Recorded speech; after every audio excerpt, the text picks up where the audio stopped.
Mesdames, Messieurs, bonjour. Alors aujourd'hui, je vous fais cette petite vidéo pour vous expliquer un détail de ma pratique en cabinet en hypnose.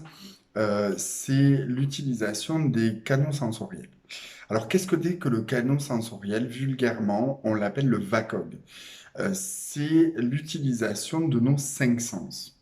Le visuel, l'auditif, le kinesthésique, le goût et l'odorat. Ce sont cinq sens qui amènent notre conscient à réfléchir, à penser et à rationaliser ce que l'on vit au quotidien. En hypnose, on utilise le VACOG pour pouvoir saturer le conscient, pour pouvoir laisser toute la place à l'inconscient et avoir une pratique de l'hypnose efficace en thérapeutique. Le, le VACOG et donc les canaux sensoriels sont utilisés au-delà de l'hypnose. Ils sont utilisés en psychologie, mais ils sont également utilisés dans tout ce qui est marketing, relations avec les autres, mais également en politique ou en judiciaire. Ces canaux sensoriels permettent de faire passer un message à la personne qu'on souhaite, en marquant un impact important et un ancrage plus important de ce que l'on va dire. Je donne un exemple. En cours, à la faculté, on a recours au VACOG, notamment au canal visuel, que ce soit par le changement de couleur au niveau du tableau, ou que ce soit dans l'impact au niveau de l'auditif. On va augmenter la voix, on va augmenter le timbre de voix, on va accentuer certains mots importants.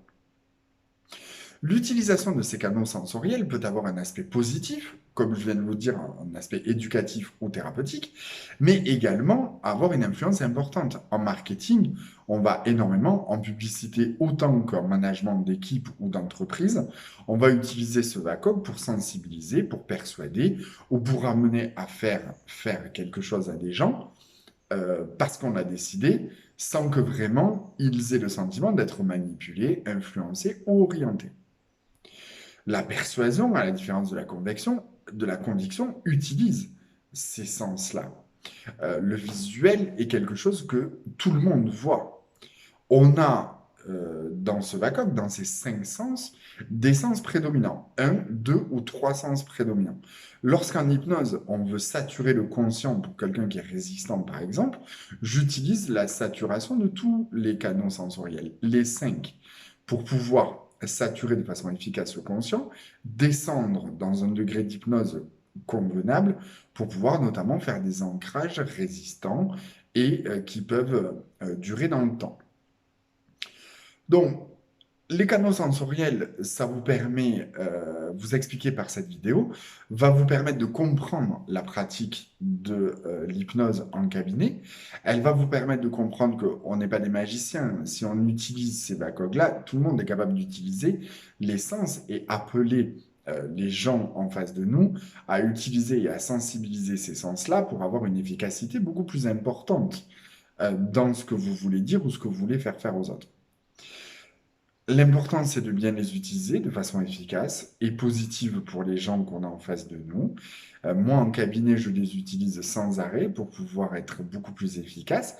Et en fonction, lorsque j'arrive à déceler le canal primordial, donc le premier canal sensoriel, je peux me permettre d'évaluer le degré d'entrée en hypnose. Il y a 6 degrés d'hypnose. Et pour arriver au 6e degré d'hypnose, on sature les 5 canaux sensoriels. On ne prend pas le contrôle sur les patients. On ne prend pas le contrôle sur les sujets.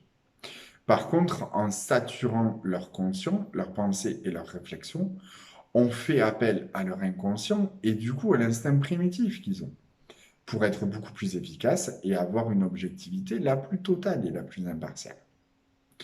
Je vous laisse méditer là-dessus. Je vous mets le lien de la vidéo avec mon sujet qui s'appelle Gérard, que je vous ai mis sur ma chaîne YouTube pour comprendre à travers ces canaux sensoriels, comprendre un des éléments qui me permet d'être le plus efficace avec mes patients. Je vous souhaite une bonne journée, restez positif surtout et n'hésitez pas à vous abonner, à aimer et à commenter la vidéo. Ça sera toujours productif pour vous et pour moi. Bonne journée, à bientôt.